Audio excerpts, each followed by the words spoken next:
Ikalabindalawang estasyon, ang pagkamatay ni Jesus sa krus. Sinasamba ka namin at pinasasalamatan, Panginoong Hesukristo. Sapagkat sa pamamagitan ng iyong banal na krus, niligtas mo ang mundo. Pagkatapos nito, alam ni Jesus na naganap na ang lahat ng bagay. At bilang katuparan ng kasulatan, ay sinabi niya, "Nauuhaw ako." May isang mangkok doon na puno ng maasim na alak.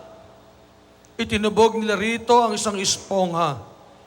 Ikinabit sa sanga ng isopo at idiniit sa kanyang bibig.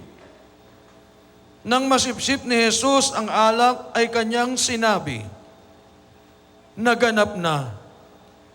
Iniyukayok niya ang kanyang ulo at nalagot ang kanyang hininga. Panalangin. Dahil sa pag-ibig, inako mo ang parusang kamatayan.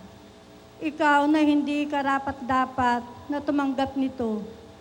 Nang sumapit ka sa katapusan ng iyong pagdurusa, tanging mga salita ng pag-asa ang namutawi sa iyong mga labi. Ama, sa mga kamay mo'y ipinagtatagubilin ko ang aking espiritu.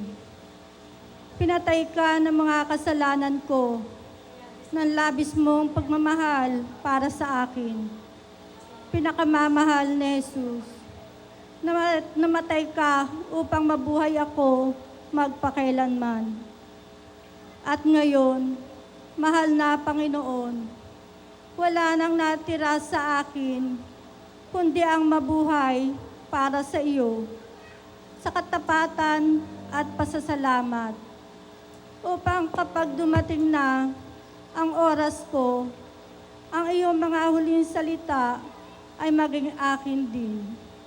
Ama, sa mga kamay mo'y ipinagtatagubilin ko ang aking espiritu. Amen. Papuri sa Ama at sa Anak at sa Espiritu Santo. Una-una, ngayon magpasawalang hanggan. Amen. Jesus, sa iyong mga sugat, hilumin mo kami.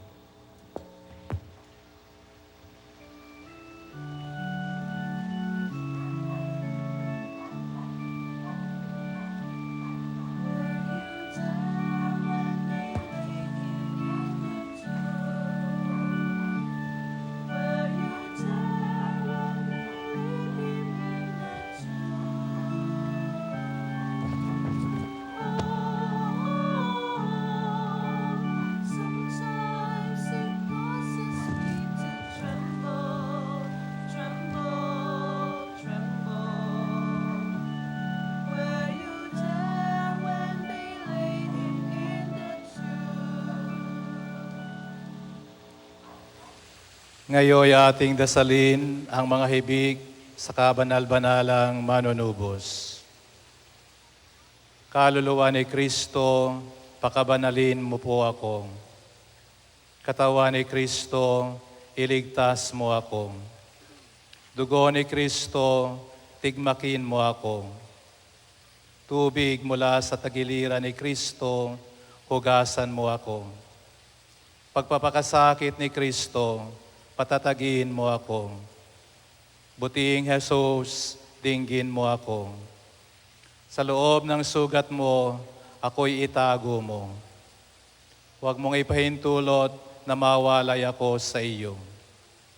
Sa nagpapahamak na kaaway, ako'y ipagsanggalang mo. Sa sandali ng pagpanaw, ako'y tawagin mo. At iyong ipag-utos na lumapit ako sa iyo, upang kaysa ng iyong mga banal, ako'y makapagpuri sa iyo sa kalangitang magpasawalang hanggan. Amen. Ngayon naman ay manalangin tayo sa Panginoong nakapako sa krus. Tunghayan mo akong naninikluhod sa iyong harapan. Jesus na butihin at katamis-tamisan. Ako ay dumadalangin at nakikiusap ng may maalab na kalooban upang loobin mong sa aking puso ay buhay na buhay kong madamang nakatitik ang pananampalataya, pag-asa at pag-ibig, at ang wagas na pagsisisi sa aking mga kasalanan, at ang matatag na pasyang magbagong buhay, samantalang nababagbag ang aking loob at nalulungkot ako sa pag-iisip at pagsasaloob ng iyong 5 mga sugat, habang aking binabakas ang pangungusap na iyong inilagay sa bibig ni David na propeta mo para kaniyang maipahayag tungkol sa iyo.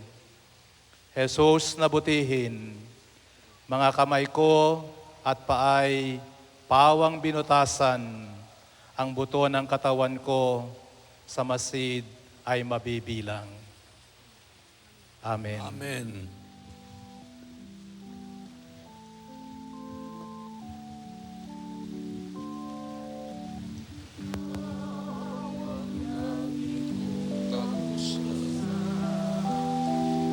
Ikaw ang laging hinahanap, gabay ka ng bawat pangarap, lakas ng bawat pagsisikap. Ikaw ang tunay na kaibigan, higit mo ang puso't kalooban.